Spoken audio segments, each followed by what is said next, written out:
Welcome to Talk Flicks with Boss Chicks. I'm your host, Crystal, and today we're going to be talking about that Tyler Perry movie, Nobody's Fool. If I close this deal, I'll be the first Black woman to be a VP in the company. Hi, Mom. Hey, darling. Listen, it's your sister. She's getting out. If you could pick her up, I'd appreciate it. He is an amazing guy. She met him online a year ago, but she's never even seen him. So, this is a 2018 comedy by Tyler Perry, written and directed. Does he ever do movies that he doesn't write? I'm not sure. But we're going to talk about that today with my guest, Miss Marcia Jennings. What's up, girl? Talking about your favorite person, your favorite Tyler Perry. So, this is a movie that it's a comedy that stars Tiffany Haddish, Amari Hardwick, Whoopi Goldberg, Chris Rock, and others. So what?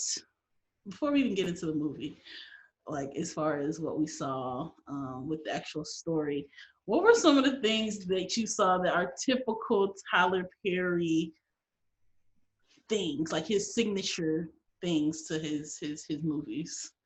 Listen, my favorite Black woman can't find a good Black man. Yep. Signature time. Every time. Love it.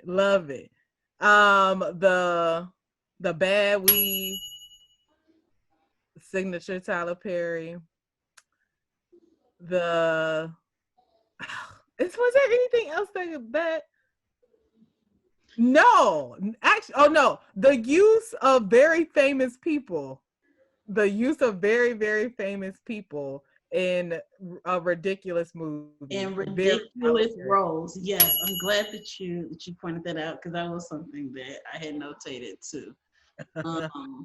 You can't get enough of that. And I think also you always see the kind of like almost ridiculous expectations of a Black woman on a Black man, not being able to recognize a good man, even when it's like super duper obvious.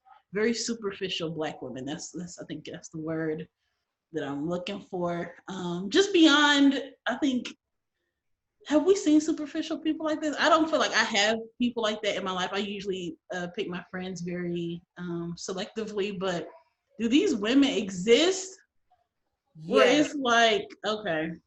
I think the not even if it's like the whole woman is superficial, the tendencies exist.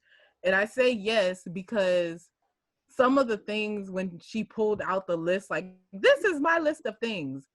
I've had some of those things on my list before I was like, I don't really need a list, or I don't need that kind of list.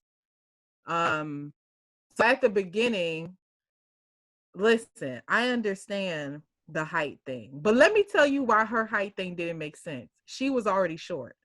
So short people, listen. I mean, it's just like that whole idea of tall, dark, and handsome. So I guess that tall part, since it's like first, it's, whatever.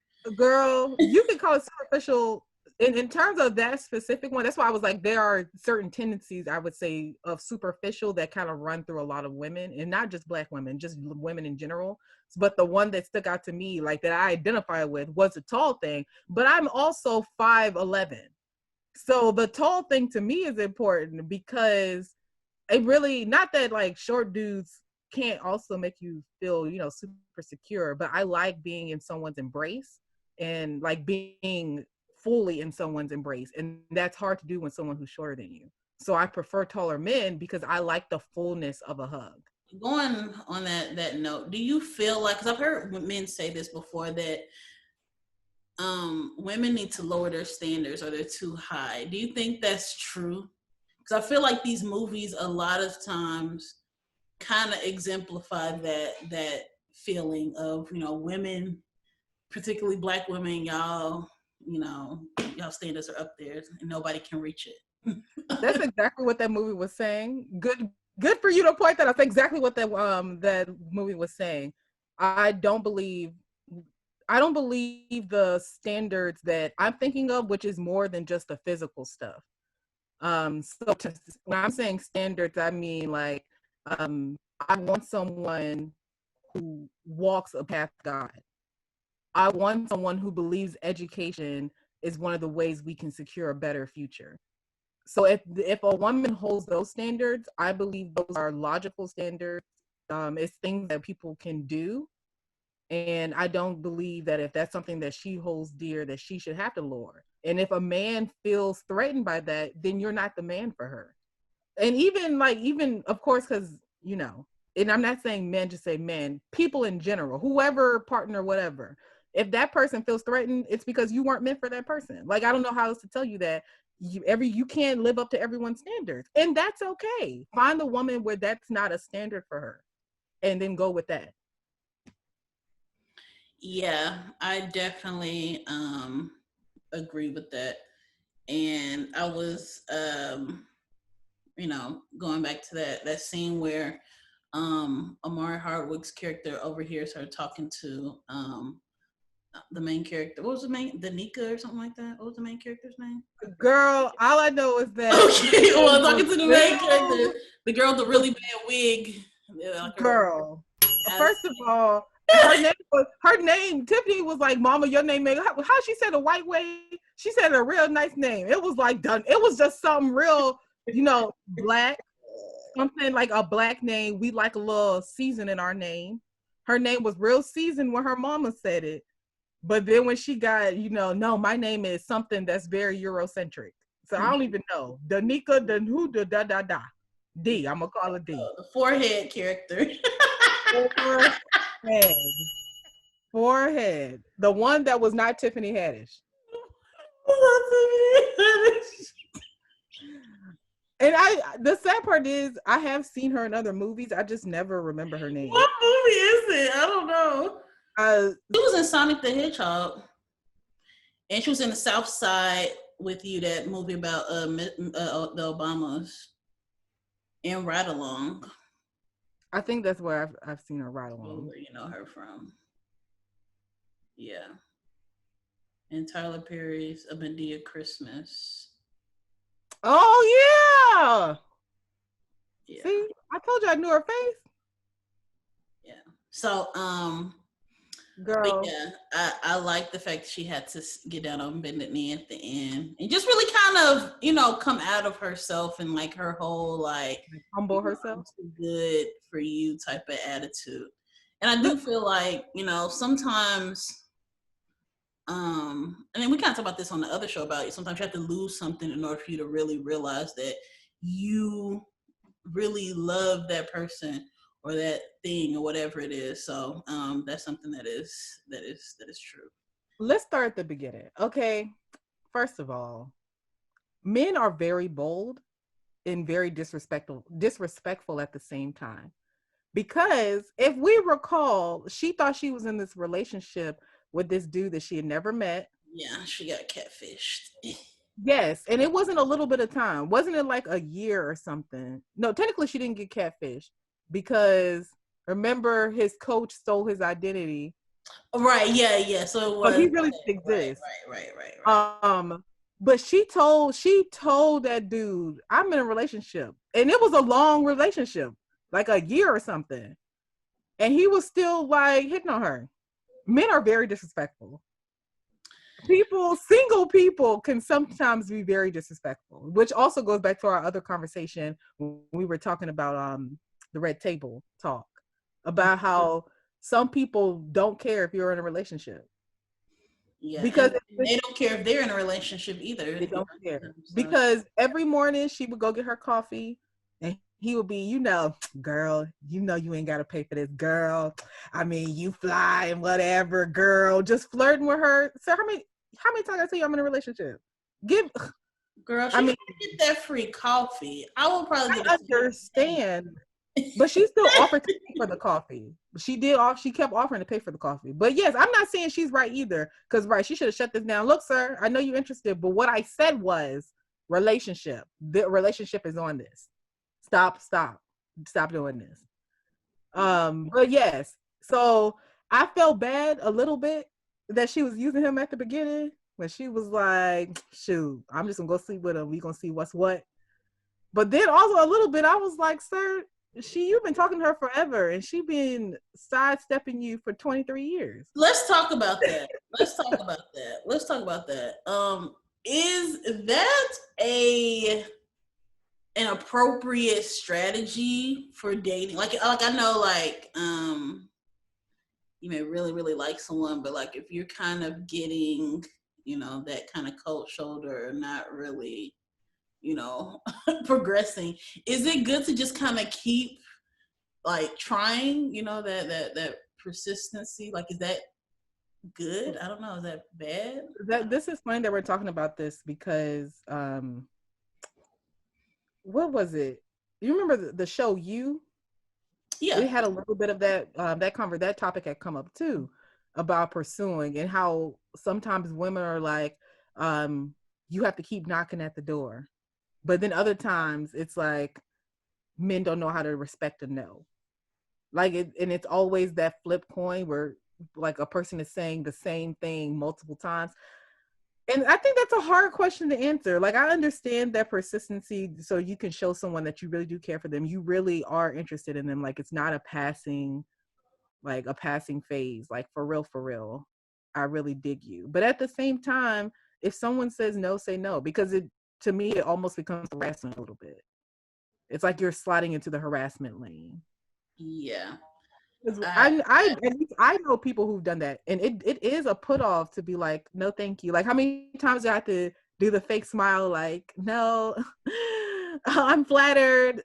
Yes, you told me I'm beautiful. Yes, okay, I know. Thank you, but no, thank you. Like, how many times do I have to do that before you're like? Yeah, I think it's a very delicate balance, like you said, because like women usually want a little bit of chase, and like at the beginning at least, I feel that there is kind of like, if there is a genuine interest, you would want them to kind of make like that first kind of move or whatever. But right. Yeah, it's a very fine line, like you said, between really trying to show somebody that I will do whatever I got to take to be with you, and that's adorable and it's cool, but it does get to a point, especially if you're getting consistent hard no's. You kind of really have to gauge people, like like, was that a hard no, or was that kind of like a not right now no? Right. You have to really be able to kind of learn those kind of body language signs, people's tone, different things will give you the indication of what kind of no it really is, and you govern yourself accordingly from that. Right, because we all know, but well, at least I know the women in my circle know. We know which knows, like that little side head nod that's almost like I'm about to get crazy. No, thank you. That's a hard no. Like it's said with a smile, and it's because we're not trying to get killed in these streets, because you may be crazy and you may run up on me and call me the B word and try to shank me. But at the same time, that's still a hard no. Like I don't care the tone. It's equivalent to me and being like, no, N-word. No, I said no. But then it's like when you really like somebody, because right, you said the chase is cute sometimes. I think maybe it's like a 3 strikes and you're out. Sorry, all right. But you have to plan your three attempts. Don't if you do all 3 attempts in one day, that's your fault. Time up. You're done. But if you plan it out that first time, all right, she said, no, I'm gonna wait a few months. We're gonna be nice and cordial. I'm gonna ask again, okay, so a few months have passed. I know you said no earlier, right? We didn't get to know each other a little bit. And I think too, like you have to like you said, like the 3 strike thing, that's a good kind of parallel with that. So like if you get a strike that first time, your approach is going to change that second and third attempt, especially on that third attempt, because it's like, okay, this is the last straw. Like I might have to, kind of, what's it called, like a bunt or whatever, where it's not. Yep, I may have to bunt. So I mean, your approach should be changing with each, attempt in order to really kind of make it to where it's an effective approach, I guess. But that third time, if you miss, Call that one dead. You're done. You're done with the game. The whole issue of people's past being non-negotiable, I guess is the best way I can put it. So in this movie, you know, he had been in jail or you know, he was an alcohol. He was in jail. He was an He alcoholic. was both. He was both. No, right. Okay, so those two things we'll talk specifically. Are those like non-negotiables for you? Where it's like, Oh, me personally? Yes, personally. Okay. So I think I'm gonna say no. Even though I've been approached by someone who has gone to jail, I'm gonna say it's not a non-negotiable. It's not a point that I'm like I would have an issue with if the reason you went to jail made sense to me. Because a lot of people go to jail. If you went to jail because you were out here protesting in the streets, you still went to jail.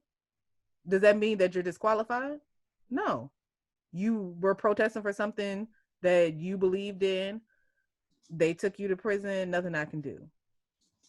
So I think it really just depends on, one, what you went to jail for. Two, how long you were in there.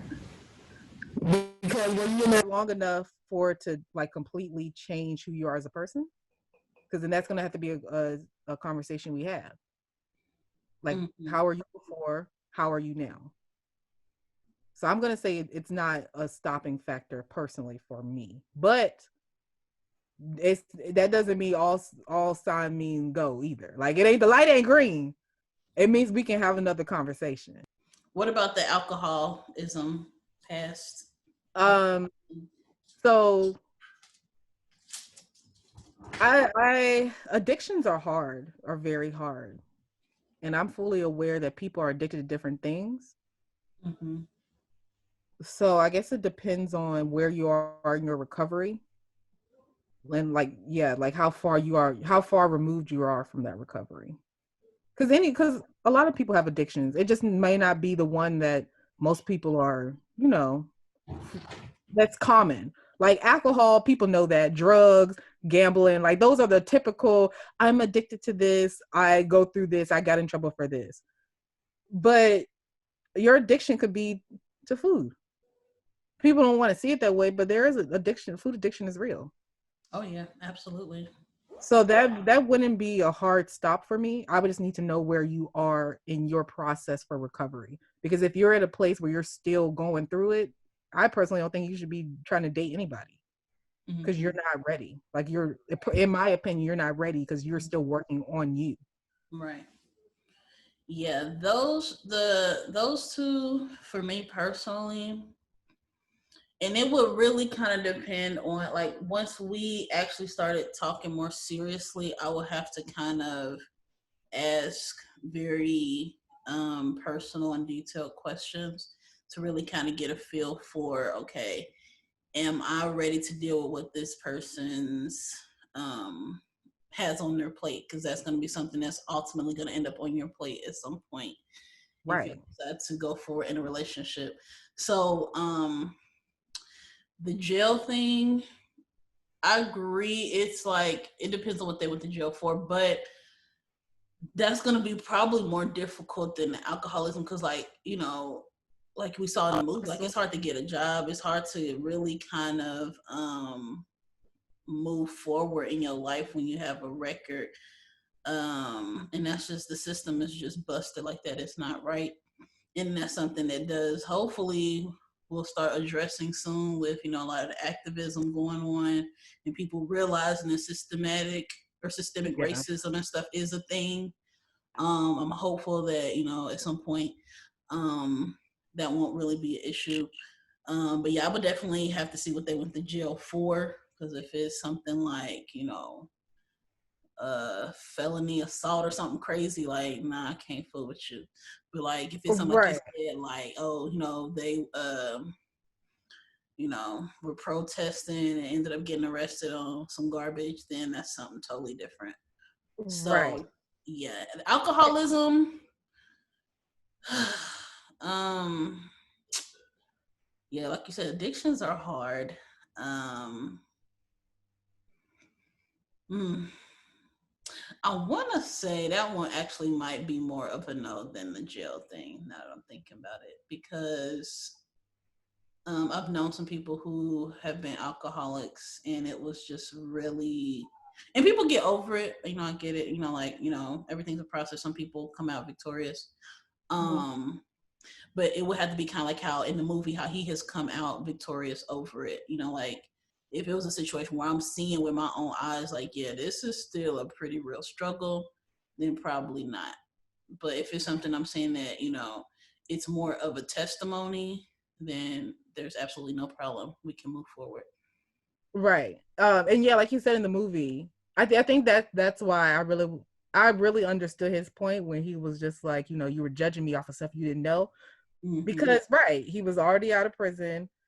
He actually had his own business. Like he had already made steps to better Yeah, his life. absolutely. Granted, he did not tell her these things, but at the same time, they weren't dating. So, like, they weren't originally at the beginning, they weren't dating. Now, when they started and they started going on dates and he was staying over, most definitely, like, that should have been a conversation because not only did you go to prison, you also had the whole I was an alcoholic. You also have the kid, and we didn't see that part, of course, because that wasn't something they were showing in the movie. But I'm assuming that once they started hanging out more and they were getting more serious, these are conversations they had. So, I mean, I think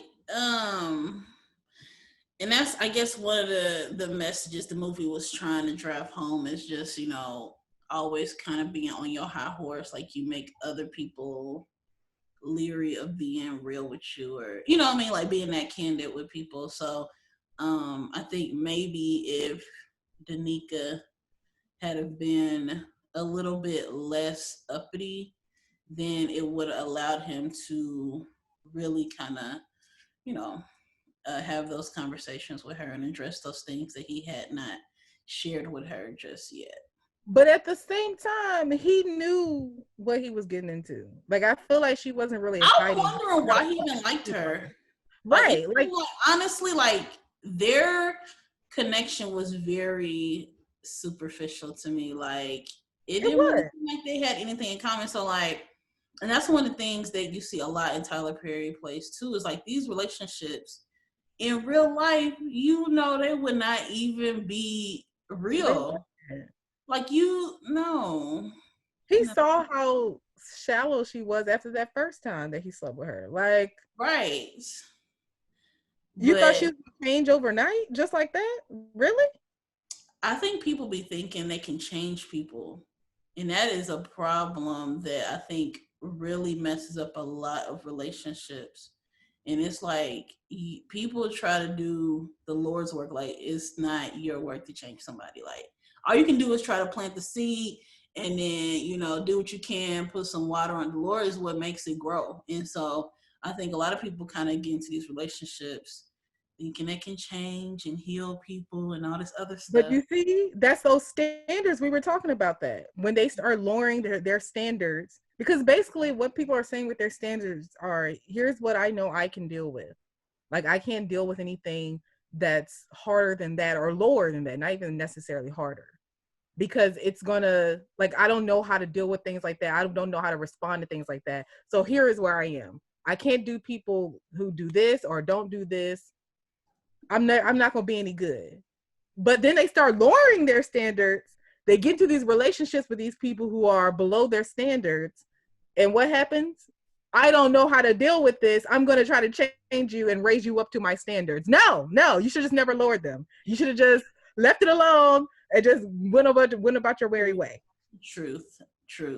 I think that and we talked about this on the other episode, like the expectations need to be pretty much set. Like, they can't go up and down, like, and people need to be upfront about that at the beginning. Like, it's okay to say these are non-negotiables for me, bam bam bam bam, because why are you wasting people's time? What I'm Right. saying? You invest all this time in this person, and then later on you find out this person does this thing that is like the most egregious thing to you and you can't deal with it, but then you've invested all this time, so then you kind of like, well, now I have to decide whether this standard is more important to me or if, this person is more important to me. And so, it's best if you never even have to be in that situation. Like, just be for upfront. And that's another thing that's funny because Chris Rock was in this movie, and I remember his stand-up. I think it was Bigger and Blacker.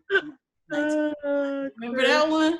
That was one of his best ones. And he was like, when you meet somebody for the first time, your wife, whatever, you're not meeting them, you meeting their representative. Like, yes. you think you have met this perfect person. And this happened in the movie where, when she finally meets the real Charlie, I guess it was, I think that was his name. He was like not really what she wanted. Like, on paper, he kind of looked like what she wanted, but as a person, that wasn't what she wanted. So people have to know what they want up front, and then you have to be real upfront with the person so that everybody can make the right decision when it comes to dating. Okay. So this is where I'm confused, right? So it's not like they weren't talking, like they were just emailing all this time. They were having phone conversations. So right. You are the voice. How is it that once we have had all these conversations with you, but I'm in person with you, at least the tone of our conversation changes? Like, how is that possible? Because are you really telling me that y'all conversation wasn't heavy with him talking about himself on the phone? Like, how is it night and day? How is he so attentive over the phone, but then in person, all he wants to talk about is himself? Like, that was too all for me, because I feel like phone conversations, people can still be like, you can kind of still hear their true character in a phone conversation. Mm-hmm. It was like night and day. But wasn't that Chris Rock's character who she was talking to on the phone? No. Well, I think one of the times. No, because if it had been Chris Rock's character the entire time, then the real guy would have never known about all this. Okay, right. So what was happening was Chris Rock's character was basically, he was able to see their conversations, I guess, through text message, because he had the connection to all of that kind of stuff. So he kind of knew some of their stuff, but he didn't know all of it because he wasn't actually in the phone call. Mm. Well, he was saying he used that Idris Elba app. Remember, he was like, "Yeah, it make your voice sound sexy," and the girls just started going crazy. You remember that part when they first? I do remember that. He must have been lying because the dude was. I don't know what was going on. You know why you don't know what was going on? Because Tyler Perry wrote it, honey. Can I tell you this? Nobody was in the writing room to say, "Yo, this don't actually really make sense." Let me tell you something. You gonna stop coming for my man, okay? Girl, we can put this stuff out all day. You know I'm right. Every 2 seconds, I was laughing in this movie. From the moment Tiffany Haddish from the moment that I saw Whoopi Goldberg. Let's talk about Whoopi. I love when we have these older Black women in his movies, okay? Because they are just the most reckless, I do not care kind of person. This woman was like, she not staying with me, okay? This woman said the connection breaking up through the window, okay? Listen. Yes. I cannot. She said, "Mama, I can see you." What? What? How you break up through the window? Did you like this character that she played? It was funny. From the moment she was back there having sex in the car after getting out of prison. Ma'am, can you not kill this man? What is happening? Why? That's your ride? I don't know him. What? Get out the truck. Get out the truck. Get out of the truck. Honestly, and I think we've discussed this before. Whoever Tiffany Haddish agent is needs to be fired. Like, she has not had a movie that was funny. I think this movie might have been the last funny movie that she's been in for me. Like, no joke. Like, I've seen several films since this one where I was just like, who who made this deal? Like, why did they even think this would be a good role for her? Like, it's been that Oath movie. Did you see that one? The Oath? No, the last one I saw her in was the Mob Wives or someone. Okay. I didn't really like that one either. But yeah, like I've just been like, what is going on? Her agent is doing a perfect job. See, the problem is everyone assumes that you don't be funny in the movies. I'm sorry. If you a comedian and the movie not funny, to me. Is that her goal to be funny, or is it her goal to make money? Because Samuel L. Jackson has definitely, I think it was him that was like, I take whatever role, throw me the money, I'm finna get up in there. I like that attitude. I don't care what this role, it don't have to be funny. It don't have to be a good movie. But Samuel L. Jackson has more of a broad repertoire. Like, he's not considered a comedian versus Tiffany Haddish. When you look on her IMDb or whatever, like, she is called an actual comedian. So why does she always want to be funny? Maybe she not always be funny. So I mean, I'm sure she's looking at the scripts, but I guess after you looking at them checks too. Listen, homegirl's rent has to be paid. I know. Or mortgage, whichever one. I know. That sounds like the writer's problem, okay? Oh, this joke wasn't funny. That's how they wrote it. Okay, I keyed all the way to the bank. That is all I will ever be concerned about. What? You said this was a low-rated movie. I'm sorry. So is that check gonna clear, or y'all gonna pay me cash? Which so what was your favorite parts of this movie? Your favorite parts? One of my favorite parts was when she had to when she came back to her sister's spot and she was like, and she brought homeboy with her, and she was like, we together, we already smashed, I'm going to live with him. Because in my head I was like, how y'all not already fighting? First of all, what, you going to live with him?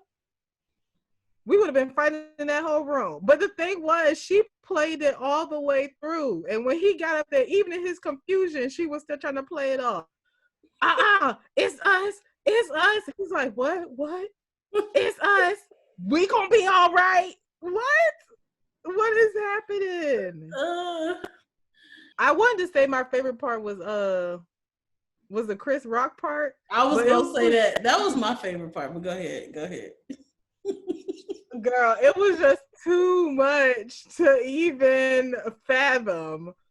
From the moment she rode up there and I saw this man with this wig, I was already done. I could barely even watch it because I was like, no, he not. He was in this wheelchair and he was on fire. He got up and ran. Yeah.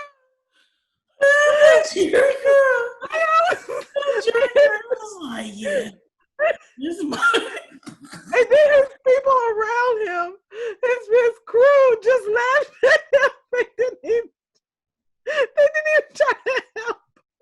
Bro. He got set on fire. She was like, yeah, Michael Jackson told you about the jet girl.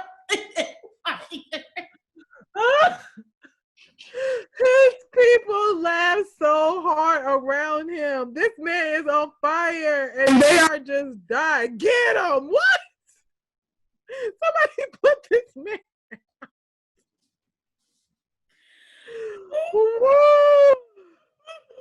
Yeah, those parts were pretty funny. So I will say this is probably you made me cry. Girl. It was some good points. This was one of the funnier Tyler Perry movies that I've seen for sure. Girl. You tell me when Whoopi cracked her face when she was like, I don't really know who your daddy is. We ain't really had this relationship I was talking about. You telling me her cracked face wasn't entertainment? She said, I don't know what standards you really living up to because I don't know where it was, and oh, sorry, sis.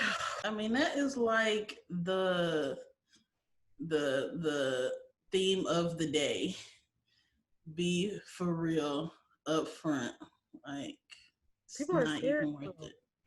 but we put so much pressure on ourselves. Cause as I keep telling everybody, this girl I used to work with said her first day she always wears sweatpants, and everybody looked at her crazy when she said it. And then she was like, "If he can't accept me, and this is my when I'm chilling, this is my down look, you not finna get me to dress up." I was like, "That's a good point." What would you rate this movie? Will it Hold go on. 1 to 10 stars? Oh, hold on. Is this rating in comparison to other Tyler Perry movies? Because I don't feel like I mean, you feel can like, you can give your whole explanation. If you want to okay, go there, you can, or if you don't, that's fine too. right? Because I don't feel like it's fair if we try to rate it in the regular world of films. I mean, you can give 2 ratings. Give 2 ratings. Okay, in the regular world of films, this movie probably get a solid 4. A solid 4. I think that's what it has on IMDb too, like a Oh, 5.8. we the same and the only reason it's getting that is because it does have like Chris Rock is hilarious. Tiffany Haddish does have her hilarious moments, and then Whoopi Goldberg. Come on, you can't get Sister Mary Clarence and not expect some little bit of magic happening. Oh man, you said the system. I mean, I gotta go watch that. but it's true. So for those 3 characters alone, you automatically got 4 points. Everything else fell a little flat, but that at least went out. So that's in the regular world of movies. In the world of Tyler Perry movies, I would probably give it a 5, like in the middle, only because Tyler Perry has so many good Madea movies that outrank this one. And even movies that he's not really in, that have a lot of other people kind of starring, I prefer those movies. Like For Color Girls will forever be the comedy for me. Fall from Grace, listen.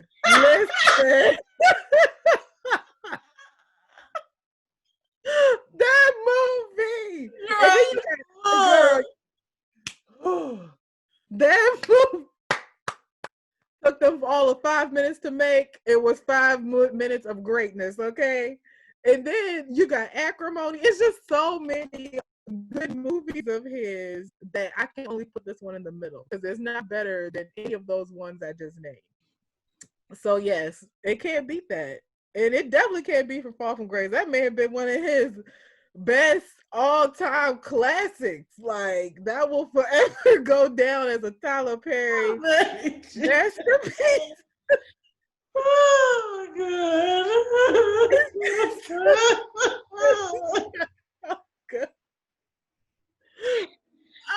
We're gonna have to do a not like a movie review, but we're gonna do a technical review on that one. Like, bro, this wig is not the same wig from that last shot. You have done it again. How many people watched that movie? How much unearned or earned media did he get from this movie that he spent 5 minutes making? Who can top that? Who can say I took 2 seconds to make this movie, but look how I like how I went from 5 minutes to 2 seconds.